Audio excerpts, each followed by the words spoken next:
Ian തീപിടുത്തത്തിൽ പെടുന്നത് കാണിച്ചുകൊണ്ടായിരുന്നു episode 10 അവസാനിച്ചത്. രാജാവ് കിരീടം കൈമാറുന്നതിന്റെ അവസാനത്തെ ചടങ്ങിനായിട്ട് ത്രോൺ ഹാളിലേക്ക് പോവുകയായിരുന്നു ഇയാൻ. അങ്ങോട്ട് പോകുന്ന സമയത്ത് പ്രൈം മിനിസ്റ്റർ മിന്റെ മെസ്സേജ് വന്നു. സംസാരിക്കണം, കൗൺസിൽ ഹാളിലേക്ക് വരുമോ എന്ന് ചോദിച്ചിട്ട്. ത്രോൺ ഹാളിലോട്ട് പോവാൻ ഇനിയും സമയം ഉണ്ടായിരുന്നതുകൊണ്ട് അവൻ പ്രൈം മിനിസ്റ്ററിനെ കാണാൻ പോയി. പക്ഷെ ഇയാൻ അവിടെ എത്തിയ സമയത്ത് അവിടെ ഒരു വലിയ ബ്ലാസ്റ്റ് നടന്നു. കൗൺസിൽ ഹാൾ മുഴുവൻ തീ പിടിച്ചു. ഇയാൻ അതിനകത്ത് കുടുങ്ങി. ഇയാൻ ഉള്ളിലുണ്ടെന്ന് അറിഞ്ഞ നിമിഷം ഹിജു നേരെ തീയൊന്നും നോക്കാതെ ഹാളിനുള്ളിലോട്ട് ഓടി. അവൾ അവന്റെ പേര് ഉറക്കെ വിളിച്ച് ഉള്ളിലെല്ലാം തെരഞ്ഞു നടന്നു. ഇയാൻ അകത്തുപെട്ട് ശ്വാസം കിട്ടാതെ കഷ്ടപ്പെടുമായിരുന്നു. ആ സമയത്തും അവൻ ചിന്തിച്ചത് അവനെ കുറിച്ചായിരുന്നില്ല. അവൻ എന്തെങ്കിലും സംഭവിച്ചാൽ ഹിജു എങ്ങനെ സർവൈവ് ചെയ്യും, അതായിരുന്നു അവന്റെ പേടി. ഇയാൻ തീപിടുത്തത്തിൽ പെട്ടതറിഞ്ഞിട്ട് കുട്ടിരാജാവ് ആകെ പേടിച്ചിട്ടുണ്ടായിരുന്നു. രാജാവ് ക്വീൻ മദറിന്റെ അടുത്ത് ചെന്ന് കരയാൻ തുടങ്ങി. ഇത് കേട്ട് ക്വീൻ മദറും ഒന്ന് പാനിക് ആവുന്നുണ്ട്. ഹീജു ഇയാന്റെ അടുത്തെത്തുമ്പോഴേക്കും അവന്റെ ബോധം പോയിട്ടുണ്ടായിരുന്നു. ഒന്നും ചെയ്യാൻ സാധിക്കാതെ ഹീജു സഹായം ചോദിച്ച് അലറിക്കരഞ്ഞു. ഹീജുവിന് പിന്നാലെ 8 ചോയും ഉള്ളിലോട്ട് വന്നിട്ടുണ്ടായിരുന്നു. അവൻ ഇയാനെ എടുത്ത് പുറത്തെത്തിച്ചു. അങ്ങനെ ഇയാന്റെ ജീവൻ രക്ഷിക്കാൻ സാധിച്ചു. പക്ഷെ അവൻ അൺകോൺഷ്യസ് ആയിരുന്നു. ഹീജു അവന്റെ അടുത്ത് തന്നെ ഉണ്ടായിരുന്നു. കോർട്ട് ലേഡി ഹീജുവിനോട് ചോദിക്കുന്നുണ്ട്, ഇങ്ങനെ ഒന്നും നോക്കാതെ തീയിലൊക്കെ ചാടാൻ പാടുണ്ടോ, എന്താ അങ്ങനെ ചെയ്തതെന്ന്. അപ്പോ ഹീജു പറയുന്നത്, തീയിൽ പെട്ടുകിടന്നത് ഞാനായിരുന്നെങ്കിൽ ഒന്നിനെ കുറിച്ചും ചിന്തിക്കാതെ ഇയാനും അങ്ങനെ തന്നെയല്ലേ ചെയ്യുക എന്നാണ്. അതേസമയം പ്രൈം മിനിസ്റ്റർ മിൻ ഹീജു കൗൺസിൽ ഹാളിന്റെ ഉള്ളിലേക്ക് പോയെന്ന് കേട്ട് പാനിക് ആവുന്നുണ്ട്. ഹീജുവിന്റെ കൈ കണ്ടിട്ട് അവളോട് ഹോസ്പിറ്റലിലേക്ക് പോവാൻ പറഞ്ഞിട്ടും ഹീജു പോകുന്നില്ല. ഞാൻ എന്ത് ധൈര്യത്തിലാണ് ഇയാനെ ഇവിടെ ആക്കിയിട്ട് പോവാ? കല്യാണത്തിന് പോയ്സൺ ചെയ്യാൻ ശ്രമിച്ചു. ഇപ്പോ അബ്ഡിക്കേഷൻ ഡേയില് ബ്ലാസ്റ്റ്. ആരോ മനഃപൂർവ്വം ഇയാനെ ടാർഗറ്റ് ചെയ്യുന്നതാണെന്ന് ഹീജുവിന് ഉറപ്പായിരുന്നു. എന്തൊക്കെ പറഞ്ഞിട്ടും മിൻ അവളോട് ദേഷ്യപ്പെട്ടുകൊണ്ടിരുന്നു. അപ്പൊ ഹീജു ചോദിക്കുന്നുണ്ട്, പിന്നെ ഞാൻ എന്ത് വേണമായിരുന്നു, ഇയാനെ അവിടെ മരിക്കാൻ വിടണമായിരുന്നു എന്ന്. അപ്പൊ മിൻ പറഞ്ഞ മറുപടി അവൾക്ക് വലിയ ഷോക്കായിരുന്നു. മരിച്ചോട്ടെ എന്ന് വിചാരിക്കണം, നീ എന്തിനാണ് നിന്റെ ലൈഫ് റിസ്ക് ചെയ്യുന്നത് എന്നാണ് മിൻ അവളോട് ചോദിക്കുന്നത്. അത് കേട്ടപ്പോഴാണ് ഹീജുവിന് ആദ്യമായിട്ട് മിന്നിനെ ഡൗട്ട് തോന്നുന്നത്. പിന്നീട് സെക്രട്ടറി ഹേജോങ്ങിനോട് സംസാരിച്ചപ്പോഴാണ് ഹീജു മനസ്സിലാക്കുന്നത് ഇയാനെ കൗൺസിൽ ഹാളിലേക്ക് വിളിച്ചത് പ്രൈം മിനിസ്റ്റർ മിൻ ആണെന്ന്. അപ്പോൾ ഹീജുവിന്റെ സംശയം ഒന്നുകൂടി ഉറപ്പായി. ഇയാൻ അൺകോൺഷ്യസ് ആയിരുന്നെങ്കിലും ഹീജു എപ്പോഴും അവന്റെ കൂടെ തന്നെ ഉണ്ടായിരുന്നു. അവരൊന്നിച്ച് ടൈം സ്പെൻഡ് ചെയ്ത മെമ്മറീസ് എല്ലാം ഓർത്ത് അവൾ അവന്റെ അടുത്തിരുന്നു. ഇയാൻ എപ്പോഴും പറയുമായിരുന്നു പാലസ് ആണ് ഏറ്റവും സേഫസ്റ്റ് പ്ലേസ് എന്ന്. പക്ഷെ ഇയാന് സേഫ് ആയിട്ടുള്ളൊരു സ്ഥലം അങ്ങനെ ഒന്നുണ്ടോന്ന് ഹീജുവിന് ഇപ്പോൾ സംശയമാണ്. അതേസമയം ഫയർ ആക്സിഡന്റിനെ കുറിച്ച് ഇൻവെസ്റ്റിഗേഷൻ എത്രയും പെട്ടെന്ന് തുടങ്ങാമെന്ന് ഓഫീസർ റിപ്പോർട്ട് ചെയ്യുമ്പോൾ പ്രൈം മിനിസ്റ്റർ മിൻ അത് വേണ്ടാന്ന് പറഞ്ഞു. ഇയാൻ എണീക്കുന്നത് വരെ ഇതിനെക്കുറിച്ച് അന്വേഷണമൊന്നും വേണ്ടാന്ന് ഓർഡർ ചെയ്തു. പക്ഷെ ഹീജു അവളുടെ ഭാഗത്തു നിന്ന് അന്വേഷിക്കുന്നുണ്ടായിരുന്നു. അന്നത്തെ മുഴുവൻ CCTV ഫുട്ടേജസ് അവള് കോപ്പിയെടുത്തു. 8 ചോയിനെയും സെക്രട്ടറി ഹേജങ്ങിനെയും ചെക്ക് ചെയ്യാൻ ഏൽപ്പിച്ചു. കൗൺസിൽ ഹാളിന്റെ അടുത്തുണ്ടായിരുന്ന എല്ലാവരെയും പേഴ്സണലി ക്വസ്റ്റ്യൻ ചെയ്യാനും അവൾ തീരുമാനിച്ചു. അതിന് ക്വീൻ മദറിന്റെ പെർമിഷൻ വേണമെന്നറിഞ്ഞ ഹീജു നേരിട്ട് അവരെ കാണാൻ പോയി. ക്വീൻ മദർ ഞാനിപ്പോ എങ്ങനെയുണ്ടെന്ന് അന്വേഷിക്കുമ്പോൾ ഹീജു വളരെ റൂഡായിട്ടാണ് മറുപടി പറയുന്നത്. ഇയാൻ രാജാവാവുന്നതിൽ ക്വീൻ മദറിന്റെ എതിർപ്പ് അറിയാവുന്നതുകൊണ്ട് ഈ ആക്സിഡന്റിൽ അവർക്ക് പങ്കുണ്ടോ എന്ന് ഹീജുവിന് സംശയം ഉണ്ടായിരുന്നു. സസ്പെക്ട് ആവണ്ടെങ്കിൽ പാലസിലെ എല്ലാ സ്റ്റാഫുകളുടെയും വർക്ക് ഷിഫ്റ്റിന്റെ റെക്കോർഡ്സ് നോക്കാനുള്ള പെർമിഷൻ അവൾക്ക് കൊടുക്കണം എന്ന് പറഞ്ഞു. ക്വീൻ മദർ ഇക്കാര്യത്തിൽ നിരപരാധിയായിരുന്നു. ശരിക്കും ഇയാനെ കുറിച്ച് അവർ കൺസേൺഡ് ആയിരുന്നു. അവിടുന്ന് തിരികെ വരുമ്പോൾ പ്രൈം മിനിസ്റ്റർ മിൻ ഇയാന്റെ റൂമിലേക്ക് പോയെന്ന് കേട്ടതും ഹീജു വീണ്ടും പാനിക്കായി അങ്ങോട്ട് ഓടി. അവിടെ മിൻ എത്തിയിട്ടുണ്ടായിരുന്നു. ഡോക്ടേഴ്സ് പറയുന്നത് ഇയാൻ റിക്കവറി കാണിക്കുന്നുണ്ടെങ്കിലും ഇപ്പോഴും നിയർ കോമ സ്റ്റേജ് ആണെന്നാണ്. ഇയാൻ എപ്പോ എണീക്കുമെന്ന് അവർക്ക് ഉറപ്പ് പറയാൻ പറ്റാത്ത അവസ്ഥയായിരുന്നു. മിൻ പോവാൻ നിൽക്കുമ്പോൾ അവന്റെ കയ്യിൽ മുൻപുണ്ടായിരുന്ന റോസറി കാണാത്തോണ്ട് ഇപ്പൊ പള്ളിയിലൊന്നും പോവാറില്ലെന്ന് ഹീജു ചോദിച്ചു. ജോലിയുടെ ഇടയ്ക്ക് അതൊരു ബുദ്ധിമുട്ടാണെന്ന് പറഞ്ഞ് അവൻ അവിടെ നിന്ന് പോയി. ഹീജുവിന് മിന്നിനെ നല്ല ഡൗട്ട് ഉണ്ടായിരുന്നു. അവനിലെ മാറ്റങ്ങൾ അവൾക്ക് മനസ്സിലാവുന്നുണ്ടായിരുന്നു. ഹീജുവിന്റെ ബ്രദറിന് കുറെ ദിവസമായിട്ട് അവളെ വിളിച്ചിട്ട് കിട്ടുന്നുണ്ടായിരുന്നില്ല. ബ്രദറും വൈഫും പുറത്ത് ഫുഡ് കഴിക്കാൻ പോയപ്പോ അവിടെ ഉണ്ടായിരുന്നവർ ഇയാൻ മരിച്ചു എന്ന് പറയുന്നത് അവര് കേട്ടു. ആകെ പാനിക്കായി ഹീജുവിനെ വിളിക്കാൻ ശ്രമിച്ചെങ്കിലും ഹീജു ഇയാന്റെ അടുത്തിരിക്കുകയായിരുന്നു. കോളൊന്നും അവള് ശ്രദ്ധിക്കുന്നുണ്ടായിരുന്നില്ല.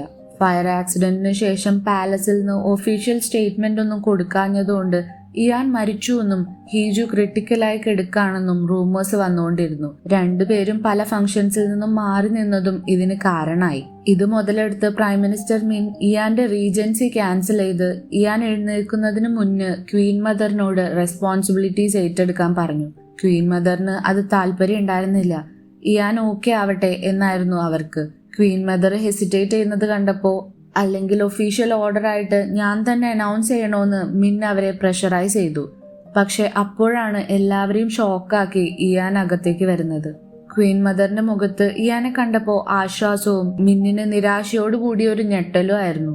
എത്രയും പെട്ടെന്ന് ഒഫീഷ്യൽ ഡ്യൂട്ടീസിലേക്ക് തിരിച്ചെത്തിക്കോളാമെന്നും ഇയാൻ പറഞ്ഞു. അവൻ വിചാരിച്ചതുപോലെയൊന്നും കാര്യങ്ങൾ നടക്കാഞ്ഞതുകൊണ്ട് മിൻ ആകെ ഫ്രസ്ട്രേറ്റഡ് ആയിരുന്നു. ക്വീൻ മദറിന്റെ അച്ഛനെ വിളിച്ചിട്ട് വീണ്ടും എന്തൊക്കെയോ പ്ലാനിങ് അവര് ചെയ്യുന്നുണ്ട്. ഹീജു അറ്റൻഡൻസിന്റെ വർക്ക് ഷിഫ്റ്റ് എല്ലാം ചെക്ക് ചെയ്ത് അബ്നോർമലായി എന്തെങ്കിലും ഉണ്ടോന്ന് അന്വേഷിക്കുകയായിരുന്നു. അപ്പോഴാണ് ഇയാൻ എണീറ്റ കാര്യം അവൾ അറിയുന്നത്. അവള് നേരെ അവന്റെ അടുത്തേക്ക് പോയി. ഇയാൻ ഹിജുവിനെ കണ്ടപ്പോ അവളെ വേഗം ഹഗ് ചെയ്തു. നീ എന്തിനാ തീയിലോട്ട് വന്നത്? നിനക്ക് എന്തെങ്കിലും സംഭവിച്ചിരുന്നെങ്കിലോ എന്ന് അവൻ ചോദിച്ചു. നീ അതിന്റെ ഉള്ളിലുണ്ടെന്നറിഞ്ഞിട്ട് ഞാൻ എങ്ങനെ അങ്ങോട്ട് വരാതിരിക്കാനാണെന്നാണ് അവള് പറയുന്നത്. ഹീജുവിന് കരച്ചിൽ നിർത്താൻ പറ്റുന്നുണ്ടായിരുന്നില്ല. ഇപ്പൊ എല്ലാം ഓക്കെ ആയല്ലോ, ഇനി വിഷമിക്കണ്ടെന്ന് പറഞ്ഞ് ഇയാൻ അവളെ സമാധാനിപ്പിച്ചു. ആ മൊമെന്റ് ശരിക്കും ഇമോഷണൽ ആയിരുന്നു. ഇയാൻ ഓക്കെ ആണോന്ന് ഹീജുവിന് എപ്പോഴും സംശയമായിരുന്നു. രാത്രി രണ്ടുപേരും സംസാരിക്കുന്നതിനിടയ്ക്ക് ഹീജു പ്രൈം മിനിസ്റ്റർ മിന്നിനെ കുറിച്ച് ചോദിച്ചപ്പോ ഇയാൻ പറയുന്നത് അവൻ ഇടയ്ക്കൊന്ന് കൊടുക്കാൻ തോന്നും, പക്ഷെ മിന്നിനെ അവന് വിശ്വാസമായിരുന്നു. ഹീജു അവളുടെ സംശയങ്ങളൊന്നും ഇയാനോട് പറയുന്നില്ല. അടുത്ത ദിവസം തീപിടിച്ച കേസിൽ ഒരു ഗാർഡിനെ പോലീസ് അറസ്റ്റ് ചെയ്തു.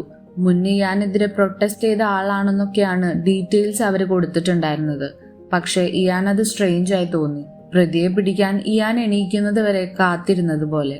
പിന്നീട് അന്നത്തെ ദിവസം ഇയാൻ രാജാവിനെ കാണാൻ പോയിട്ടുണ്ടായിരുന്നു. ഇയാനെ കണ്ടതും കുട്ടി രാജാവ് ഭയങ്കര ഹാപ്പിയായി. തീപിടുത്തം ഉണ്ടായപ്പോ അവൻ ശരിക്കും പേടിച്ചിട്ടുണ്ടായിരുന്നു. ഇയാനും അവന്റെ അച്ഛനെ പോലെ അവനെ വിട്ടുപോകുമെന്ന് രാജാവ് ഭയന്നിരുന്നു. അങ്ങനെ ഒന്നുമില്ല, ഞാൻ എപ്പോഴും നിന്റെ കൂടെ ഉണ്ടാവുമെന്ന് പറഞ്ഞ് രാജാവിനെ ഇയാൻ സമാധാനിപ്പിച്ചു. ക്വീൻ മദറിന്റെ അച്ഛൻ അവരെ വന്ന് കണ്ട് ഇയാനും ഹീജുവും ഒഫീഷ്യൽ ഡ്യൂട്ടീസിലേക്ക് തിരിച്ചു വരുന്നത് തടയണം എന്ന് പറഞ്ഞു. ഇയാൻ ഒരു ഗ്യാസ് എക്സ്പ്ലോഷനിലെല്ലാം പെട്ടതല്ലേ, അവന്റെ സേഫ്റ്റി ഇഷ്യൂസ് കാരണമായിട്ട് പറഞ്ഞാൽ മതി എന്നും അച്ഛൻ പറഞ്ഞു. പക്ഷേ കൊട്ടാരത്തിൽ അന്നുണ്ടായത് ഗ്യാസ് എക്സ്പ്ലോഷൻ ആണെന്നുള്ളത് പുറത്തുവിടാത്ത കാര്യമായിരുന്നു. അതെങ്ങനെ അച്ഛൻ അറിഞ്ഞു എന്ന് ക്വീൻ ചോദിക്കുമ്പോൾ അയാൾക്ക് മറുപടി ഇല്ലായിരുന്നു. അച്ഛൻ തന്നെയാണ് ഇതിന് പിന്നിലെന്നും അവൾക്ക് മനസ്സിലായി. കല്യാണത്തിന്റെ അന്നുണ്ടായ പോയിസൺ കേസിലെ അറ്റൻഡന്റിനെ ക്വീൻ മദറാണ് പ്രൊട്ടക്ട് ചെയ്തിരുന്നത്. എല്ലാ തെളിവുകളും ഇല്ലാണ്ടാക്കാൻ അവളുടെ അച്ഛൻ ആ അറ്റൻഡന്റിനെ എന്തെങ്കിലും ചെയ്താലോ എന്ന് വിചാരിച്ചിട്ടായിരിക്കാം ക്വീൻ മദർ അവളെ മറച്ചു വെച്ചത്. ഇത്രയും കാലം ക്വീൻ മദർ ഇതിനെല്ലാം കൂട്ടുനിന്നു. പക്ഷെ ഇനി അതിനവര് തയ്യാറായിരുന്നില്ല. അവള് നേരെ ഇയാന്റെ മുന്നിൽ ചെന്ന് മുട്ടുകുത്തിയിരുന്ന് എല്ലാ കാര്യങ്ങളും കൺഫസ് ചെയ്തു. ഇയാനെ കൊല്ലാൻ ശ്രമിക്കുന്നത് അവളുടെ അച്ഛനാണെന്നും മുന്നേ നടന്ന പോയിസൺ കേസും ഇപ്പൊ ഉണ്ടായ തീപിടുത്തവും എല്ലാം അയാൾ ചെയ്തതാണെന്നും ക്വീൻ മദർ പറഞ്ഞു. എല്ലാ തെളിവുകളും ക്വീൻ മദർ ഇയാന് കൈമാറി. പോയിസൺ കേസിൽ സഹായിച്ച അറ്റൻഡന്റ് എല്ലാ കാര്യങ്ങളും ടെസ്റ്റിഫൈ ചെയ്യുമെന്നും അവര് പറഞ്ഞു. കൂടാതെ പ്രൈം മിനിസ്റ്റർ മിന്നിന് ഇതെല്ലാം അറിയാമായിരുന്നു എന്ന് പറഞ്ഞ് അവനെ സൂക്ഷിക്കണം എന്നും വാൺ ചെയ്യുന്നുണ്ട്. പക്ഷെ മിൻ ഇതിന് കൂട്ടിൽ നിന്നു വിശ്വസിക്കാൻ ഇയാന് സാധിക്കുന്നുണ്ടായിരുന്നില്ല. ഹീജു അന്ന് ചോദിച്ചതും കൂടി കൂട്ടി വായിക്കുമ്പോൾ ഇയാന് വിശ്വസിക്കാതിരിക്കാനും പറ്റുന്നില്ല. ഇയാൻ അത്രയും വിശ്വസിച്ചിരുന്ന ആളായിരുന്നു മിൻ. അവനിൽ നിന്ന് ഇയാൻ ഇതൊരിക്കലും പ്രതീക്ഷിച്ചിരുന്നില്ല. എല്ലാ പ്രഷറിന്റെ ഇടയിൽ കംപ്ലീറ്റ്ലി എക്സ്ഹോസ്റ്റഡ് ആയിരുന്നു ഇയാൻ. അതൊന്നും പുറത്തു കാണിക്കാതെ എല്ലാവരുടെയും മുന്നിൽ ഇയാൻ സ്ട്രോങ് ആയി നിൽക്കുമെങ്കിലും അവന്റെ വൾണറബിൾ സൈഡ് അത് ഹിജുവിന്റെ അടുത്ത് മാത്രമേ ഇയാൻ കാണിക്കാറുണ്ടായിരുന്നുള്ളൂ. Next day Ian prime minister മിന്നിനെ കണ്ട് പോയിസൺ കേസിനെ കുറിച്ച് ചോദിച്ചപ്പോൾ ക്വീൻ മദറിന്റെ അച്ഛനാണ് അതിന് പിന്നിലെന്ന് അവൻ പറഞ്ഞു. രാജാവിന്റെ മുത്തശ്ശനും ക്വീൻ മദറിന്റെ അച്ഛനും ആയതുകൊണ്ട് പണിഷ്മെന്റ് എന്തു വേണമെന്ന് ആലോചിക്കുകയാണെന്നാണ് മിൻ പറയുന്നത്.